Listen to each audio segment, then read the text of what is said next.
Over to you, Prof. Distinguished people in the dais, very distinguished set of paper presenters, dear students. The chairperson began his remarks with certain philosophical notes, certain spiritual lines. And I entirely agree with you, sir, on all those observations that you made. I will keep in mind the kind of questions you raised, and I'm sure as and when I finish my presentation, some of the things I would have addressed, although not all. One of the key points that you say is things are changing within India and things are changing outside India. 5,000 years ago, a Greek philosopher said, you cannot step twice into the same river. That means the world is constantly changing. And how to understand the pattern of this change is a big challenge for all of us, the scholars. Professor Arvind Kumar has given a difficult topic to me to talk about the probable constructive engagement between India and the United States in 2025. Now, this is about the future. Indian universities are not known to have done research on futurology. We always make an assessment about what has happened in the past.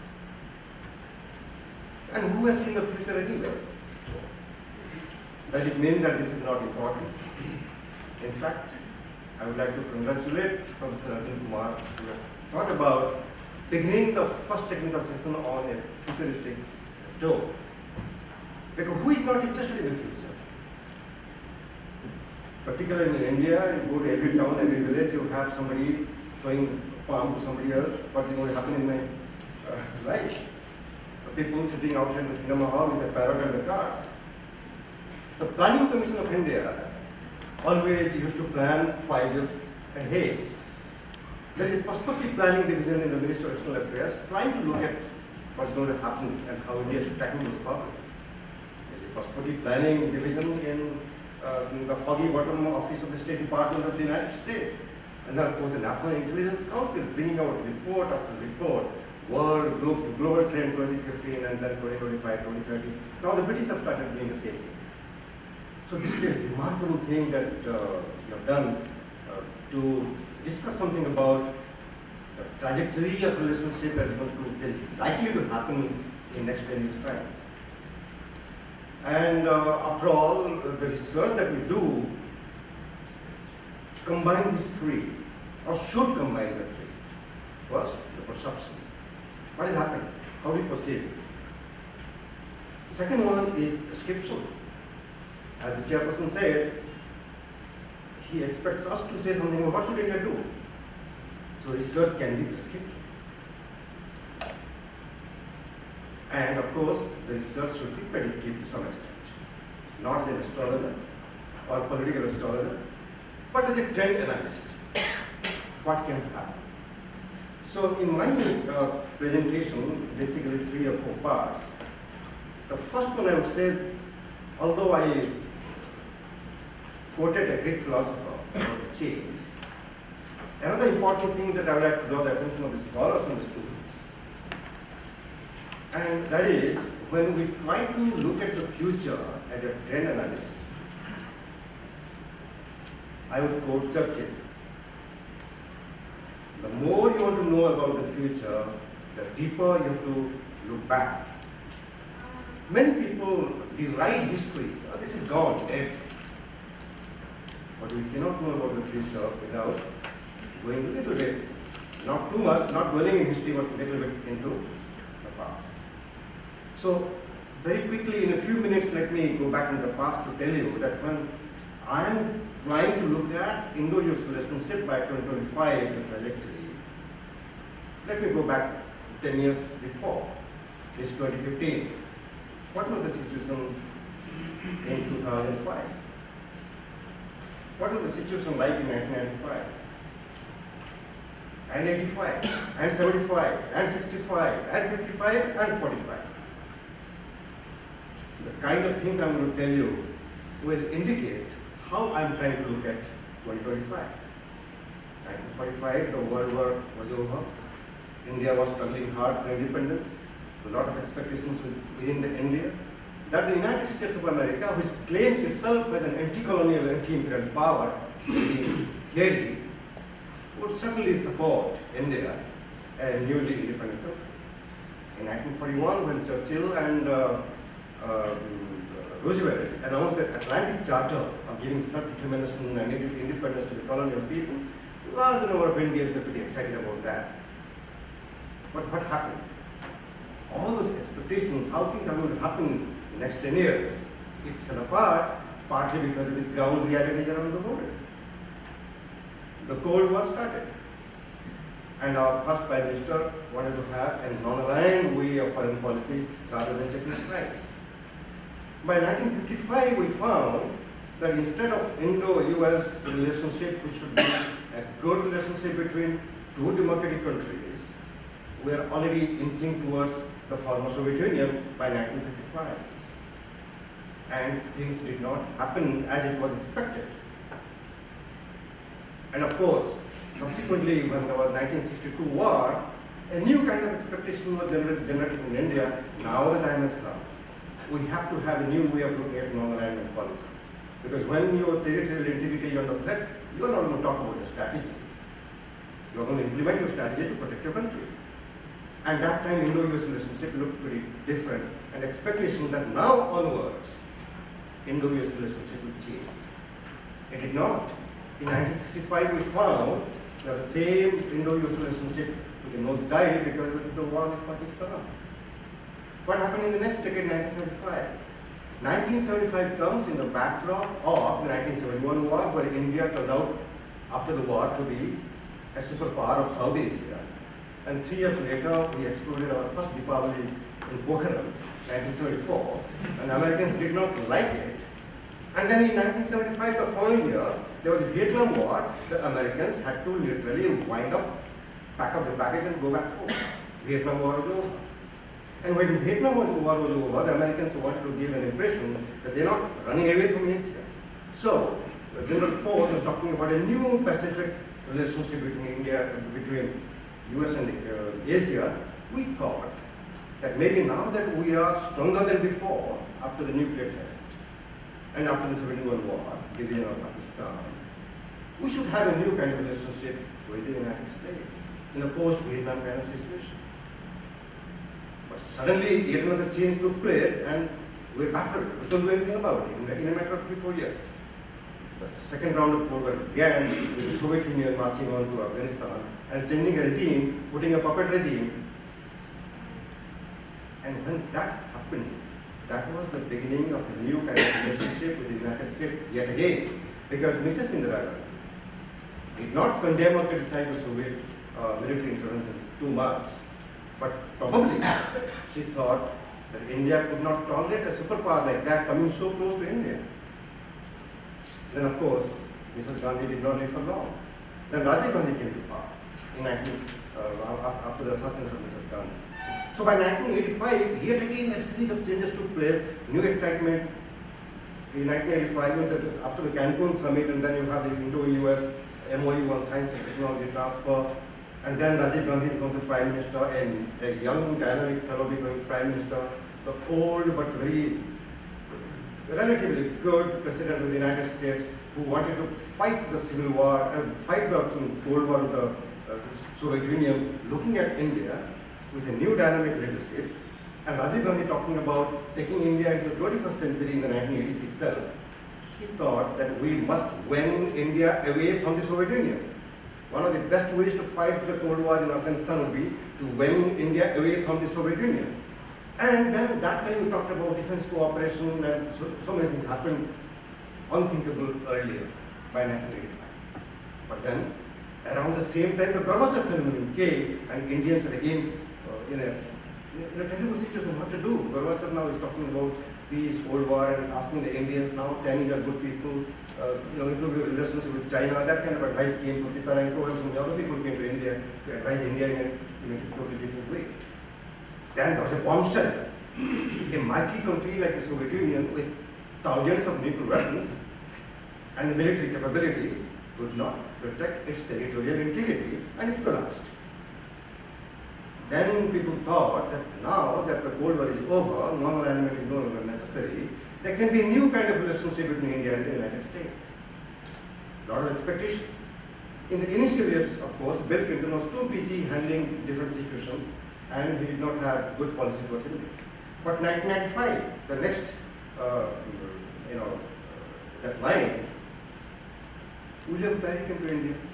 For the first time, India and the US signed an agreed minutes on defense cooperation. If you make a content analysis of that minutes, that's nothing. You can just put in the last page. But in terms of a symbolic change, a move in India's approach towards the United States, it was a great jump. And soon after that, Ronald Brown, the late Commerce Secretary, comes. And he talked the same language that John Kerry did recently. What did he say? We want to double Indo-US trade in 5 years. And a term which was a taboo in India, alliance. They were so terrified with the word alliance. We're all non-alliance. He used the word alliance in India. And he said, India and the US will try to have a commercial alliance in the future. And nobody complained. The commercial alliance is fine. And then what happened? Look at the next 10 years. I'm not going to the details. Slowly, Indo-US relationship took a positive turn. We began military exercises with one another. And then, of course, our trade also improved. And then comes the Probable 2, Kolkata 2. And Bill Clinton, imposed all kinds of sanctions against India. But the Americans, being pragmatic, did not take long for the Americans to know that here is a country which is a democratic country, a responsible country by and large, is not a threat to the United States. It just made a bomb. It's okay. We have lived with the communist bomb, with the Pakistanis also doing something during the Afghanistan crisis. We know how the Pakistanis were doing, so it's okay. Then he comes to India in March 2000. There was a paradigm shift. Lots of expectation after the joint vision statement was issued in India. That slowly led to 2005, another line, 2005, the nuclear deal, and the framework defense agreement. Now, between 2005 and 2015, today, so many things happened. Our country, great democracy, great talkers, we turned the nuclear deal issue literally into a political football in India. Even the people who would not spell the word nuclear began to make an opinion on the nuclear issue. It took almost 3 years to have some kind of agreement signed in 2008. But after 2 years, another legislation called Liability Act, and everything got punctured like a balloon. It took quite a while again for a dynamic person like Narendra Modi to come to power, take a relook at all those things which became dysfunctional. I don't go into details why things became dysfunctional, and now there is a new dynamic.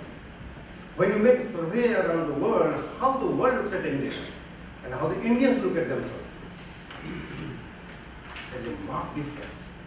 Now, the perception in the United States and the rest of the world is India is now more confident than before. India and the new Indian government wants to achieve something good for India. That can enable us to do great business with India. So, new kind of confidence they have discovered in India under this present government. So now, let me dwell for a few minutes on the current state of the relationship and then move on to 2025. Now, in 2015, when I look at Indo-US relationship, not in the greater nitty-gritty details, not in bolds, but the big picture, I find that unlike during the Cold War time, we have conducted more than 70 military exercises in the United States of America. But we have a lot of complaints about so many other things.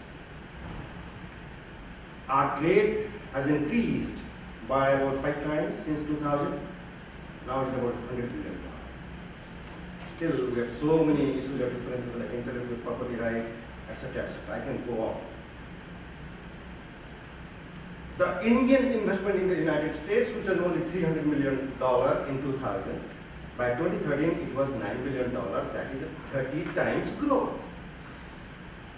Same with the American investment in India, not same, that's 10 times growth.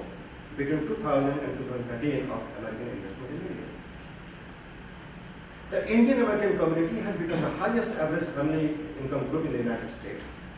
They are looked at as a bridge, a social bridge between India and the United States. They have started playing a role, and one of the roles is to promote India and India-US relationship and all that. So if you see the big picture and compare it with the situation of, let's say, 19th century, 20th century, that is 20 years ago, things have changed in a major way. As I look at it, now the relationship has matured to a great extent. There was a time when people like me who were doing research on US-India relationship would very carefully read a news headline, such and such Assistant Secretary of State from the US came to India. But today the number of Americans at a very high level coming so frequently, as Ambassador Sood mentioned, 30 plus areas of joint dialogue and working groups going on between the two countries. It's a remarkable improvement in the relationship. But this relationship again faced a little problem during the UPA 2. All of us know very well why. I don't have to go into the domestic politics of it. In the external dimension, one incident, Devjani Khobragade issue, made it such an emotive issue in India that even a Prime Minister who rarely speaks also spoke on that issue in the Parliament. And Prime Minister Modi, who was denied a visa for 10 years, goes to USA and he makes an announcement. American citizens can come to India and get a visa on arrival. What a great change. What a great change. In 4 months' time, Modi and Obama met 4 times and 2 summits. Is it not unprecedented? It is. The joint statement that was issued in Washington, was there something new? Yes, there was. Never before an Indian Prime Minister goes to Washington, writes an article in Wall Street Journal to reach out to the corporate America. Never before an American president would co-author an article with an Indian Prime Minister and publish it in the influential Washington Post. Never before an Indian Prime Minister would go to New York, talk to a crowd of 60,000 people, and talk about alleviating poverty, not just from India, from the world. And of course, all of you know the rock star reception that he got at Madison Square. So many things new happened, and now Obama comes. I don't have to say I've already lost our voice speaking on television with Obama. But just to tell you the current state of things, the joint statement that has been issued, there are certain things new, and let me draw your attention to the new. Number one important development is calling a spade, in which, in the joint statement, some of the terrorist organizations have been named, like Al-Qaeda and ISIS, and then even Dawood Company, and then Askari Taiba, all those Pakistan-based terrorist organizations. And India is indicating that terrorism is not just Indo-Pak. We are prepared probably to go beyond even the region to cooperate with the United States. Not necessarily putting the boots in the ground, but there are so many other ways to cooperate on terrorism, like intelligence sharing. And intelligence sharing is so important that, mind you, about 100,000 people in India signed on a piece of paper to go to Iraq to fight on behalf of ISIS. 8,000 of them applied for a visa. This government of India was acted on the Iraqi embassy not to give them visa. One guy was caught, just one guy. With already 6 million people there, right? Now, thousands, not hundreds, thousands of people from Western countries, including the United States, are there in ISIS. Now, the worry is, when these guys go back to their respective countries, they will not require a visa. So, is it not important to have intelligence sharing on these things? It is. So, this is something new. Number two, we are so tight-lipped about China. The 1962 trauma is hunting large number of Indian minds even until today. It's a trauma. We're not able to get over it. If Chinese do something in Sri Lanka, China. That kind of thing. First time, both in Washington, second time in India, China has got a signal from the joint statement. When we say that South China Sea disputes have to be resolved multilaterally and peacefully without resorting to force, Chinese have reacted by the way on that issue. This is something new. And number 3 is the energy. Distinguished people know more about energy than I know on the nuclear sector. But I would like to draw your attention how Indo-US cooperation in the non-nuclear sector of energy is going on for quite a few years now. The PACE and PAC research and PAC deployment going on. And the government announces how it is going to increase solar power generation, and Americans are offering the technology. Please read the joint statement. Details are there even on this energy sector, which is going to be very, very important in years to come because of geopolitics of oil changing so fast. The United States has become by and large energy independent. India will continue to be energy dependent, so is China. And when the prices are going down, despite the instability in West Asia, that means something is happening, very difficult to understand right now. But Indo-US cooperation on the energy field is a win-win situation. When you go back to the nitty-gritty details, of course, there will be differences, and we have to negotiate our way, but it is very clear that we are going to move forward on that particular area. Defense and security. When the Americans talked about a new strategy of pivot to Asia, and a former defense secretary comes to IDSA in New Delhi and says, we want India to have spin in the Indo-Pacific strategy. Typical Indian reaction. Typical Indian reaction. Oh, we will not say anything about it. China Bura Man hai. That kind. But now a statement was issued on Asia Pacific. Without naming names, India is indicating that yes, we want to be an important player in the Asia Pacific. We know there are certain things happening in South China Sea not in the interest of India.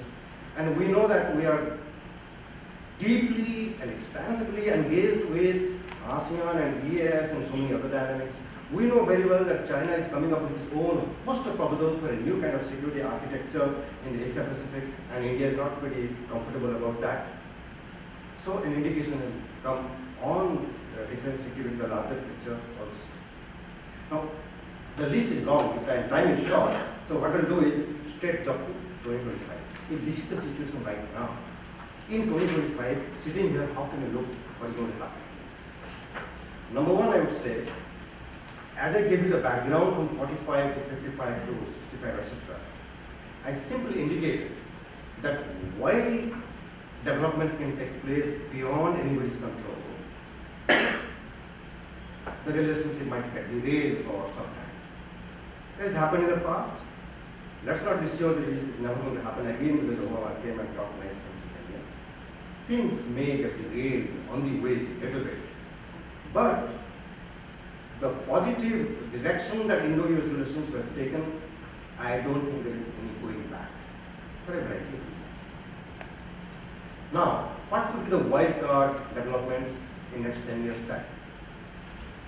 One wildcard development that can happen is a new kind of tension between the United States and China, which I call cold confrontation. I call it cold confrontation because the economic tie between the two is so intense. $600 billion of trade, billions of dollars of American investment in China. More than 50,000 Americans living in Hong Kong and doing business with the residential address. The Chinese investment in the United States is massive. Chinese have sent more students to the US than Indians. We are always proud of quoting 100,000 Indians, but Chinese are more. You think they're going to fight a war? They will not fight a war. Will they live very peacefully? China will not allow America to live peacefully. Because they believe that there cannot be two tigers in the same mountain. And they think that the American tiger should go from this hemisphere. Any emerging superpower would think like that. Let's not blame China for that. But the fact remains, I can, in another seminar, maybe I can give you any number of examples to say how political security tension have started creating problem for countries like Philippines, South Korea, Japan, Australia. It's difficult to take sides because China has replaced the US as the #1 trading partner of most of the American allies in the region. So, how would India respond to growing tension between US and China is a big challenge for us. We want improvement of ties with China, our economic relationship, other relationship. US, of course, so important. How tight would be the diplomatic tightrope and how to walk that diplomatic tightrope will be a challenge, quite often in next 10 years' time. Second one is, of course, what's happening in the US here. Like it or not, and again, a new kind of mini regional Cold War has started between Russia and the United States. Crimea, Georgia, Abkhazia. The way the Russians took a position on Syria, Iran, North Korea. Right now, the North Korean leader is in Moscow. They're improving their ties. There's so many incidents taking place where we can read as students of international relations some kind of new tension in the absence of a new terminology, new idea. I'm just using the term new Cold War, regional Cold War, but it is happening somewhat similar to what happened in the past. How would India respond to it? We know very well that it is very nice when we speak. India has become the largest arms importer in the world. USA is the largest arms seller to India. But the fact remains that if you count for the last 5 years, 75% of the imports still come from Russia. America occupies only 7%, superior. Right? So Russia being important to us on defense and security matters. Any tension between them will give us a challenge in the future. Third and important one, what the chairman said, and even the Master should also say, and even Sri Anil Kapoor also said, ultimately, what happens within is equally important, if not much more important, in building up ties with other countries. The problem is within, and we know very well. So when I look at 2015, I see now we have a stable government, and subsequently there may be another coalition. If there is another coalition, our foreign policy is going to suffer, quote unquote, bold, underlined. And in 2015, most likely there will be a Democratic president yet again in the White House. Because in 2016 election, most likely a Republican candidate will become the president. For 8 years a Republican, and then yet again by 2015, that's 2025, 10 years, a Democrat will be there. So some of the history of the past may be repeated, but if we are aware that such a thing may happen and calculate and make preparation, probably we can navigate much better in our relationship with the United States. Thank you very much for your attention. Thank you, Professor Mahapatra. Thank you for that good horizon, giving out the stage.